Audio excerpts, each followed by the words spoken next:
you? Good to see you. Good to see you. I will tell you to watch your head, but you don't reach. Yeah. 4'11", yes. Thank you very much, Mr. 6 foot tall black man. Yes. 6'6". Oh, you know what? There you go. My goodness, corrections everywhere. I'm not mad at you. Yes, sir. So what exactly is wrong with Madea? Crazy as hell. She is crazy as hell. But you know what? I just wanted people to laugh, man. It's what's going on in the country right now. We need to laugh, and Madea was ready. Yes, she was ready. Yes, she was. I think it woke me up out of my sleep yesterday. I was imagining the scene with she comes home and she comes outside. Next thing you know, you just hear the gunshots. Yes, with all the people in the house.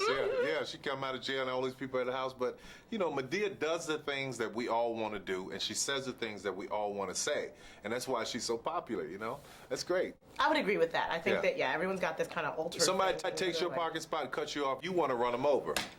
But we won't because we're rational people. Yes. But Madea will. You know, not always rational. Sometimes it really is just Jesus. Yeah, it is just Jesus. God going, little girl. And you're going, okay, sir, okay. Stop, little 4'11", stop it.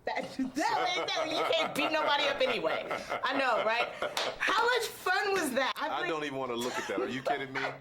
That's why I wanted to sit on this side, because I've been seeing these freaking pictures on the buses and posters, and it is driving me crazy. I love that. That blonde thing in the middle. I'm like, what were you thinking? And you know, I didn't see him. Oh, okay. I didn't see him. They're like, put this on, take the picture, because we were rushing. Okay, then do this and put this on. I saw none of the pictures. I left, went on to my office and was doing something, and the next thing I know, I'm driving down the street, and I see a bus with these pictures, and I almost hit the bus. So no, I don't want to see that. Mr. Man said that the blondie was your stripper alter ego. Madea in her former life. Delicious. That was her name. Delicious. She was delicious. Man. She had stretch marks. It was a road map to heaven. You know. I love this story. I want to talk about Derek and Keisha and the arcs that their characters take. Can you talk to me about their story? Derek and Keisha had history in college, and they kind of went two separate paths. Something tragic happened that sent him to be very ambitious, and then sent her, as you know, down the road of prostitution. And that tragic thing, neither one of them ever got over. And it's about in life how we hold on to stuff and never get over it, never deal with it.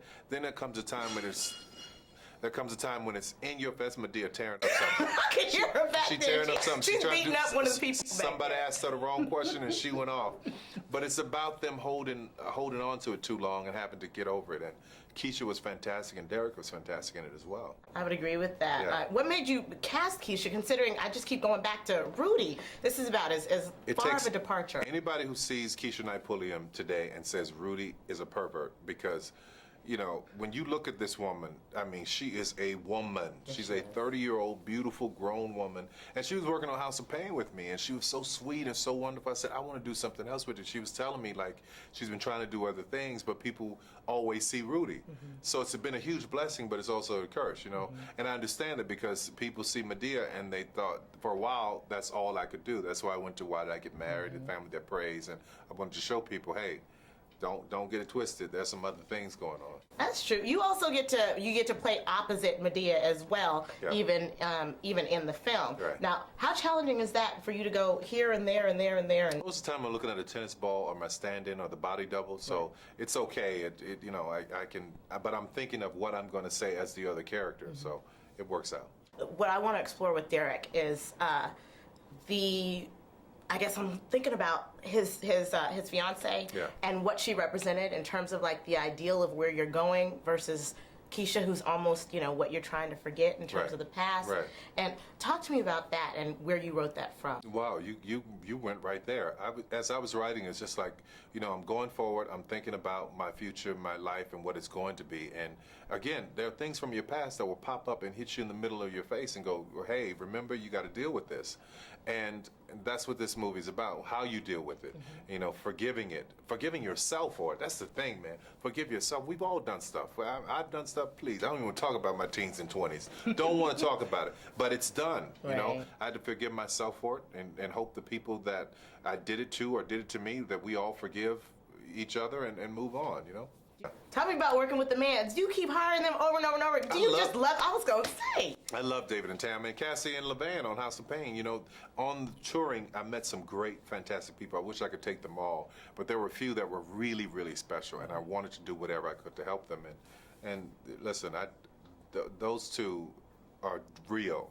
They're genuine. They're good people. I know. I love them. Yeah, like every great. time, and I was just talking to him about like improv. How much leeway do you give? Because Derek even said you said something along the lines of, if you don't like the way you're being portrayed, do something about that. How much leeway do you give for actors? Well, all I can do is write the lines, and if I tell you to say the moon is blue, and you say the moon is blue, it doesn't make sense to you, and you say, I went over there and I looked up and the moon was halfway blue. It's okay. I'm okay with that because all I said was the moon was blue. But what do you think your character would say? And if it's right, I keep it. If it's wrong, I throw it out. Yeah. I was watching an interview with Meryl Streep.